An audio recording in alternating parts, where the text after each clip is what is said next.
السلام عليكم ومرحبا بكم في فيديو جديد مع ليلى اسكور.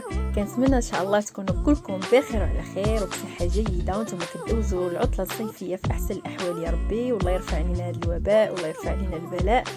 اولا كنعتذر منكم على طول الغيبه، راكم عارفين مع الصيف والخروج وكنمشيو عند العائله، ما كنجلسوش في الدار، يعني ما بقيناش كنطيبوا بزاف قليل، ولكن كنوعدكم بان الفيديوهات الجايه ان شاء الله غادي نشارك معكم وصفات جد رائعه وديال الصيف.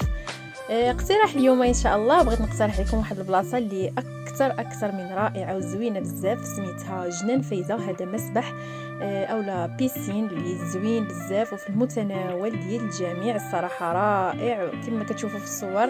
بلاصه نقيه زوينه، عازلين بلاصه ديال العائلات، عازلين بلاصه ديال الدراري الصغار، يعني فيه جو جد رائع، الاثمنه جد مناسبه.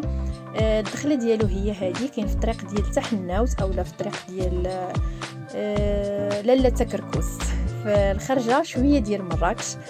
صراحه زوين وفي المتناول وشعبي، الناس فيه شعبيين ويعني كتحسوا به بالراحه التامه.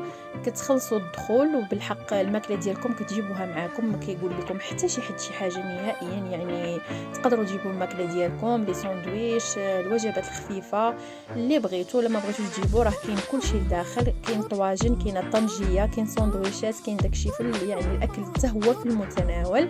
عجبتني بزاف هاد البلاصه، ديت لها وليداتي في اخر الاسبوع وصورت، ما كنتش ناويه الصراحه نصور، ولكن من عجبتني صورتها وبغيت نشاركها معكم الناس اللي كيجيو لمراكش. كنتمنى ان شاء الله الفلوق ديال اليوم يعجبكم، ومرحبا بكم والى فيديو قادم بحول الله. ما تنساوش اللايكات ديالكم ومع السلامه.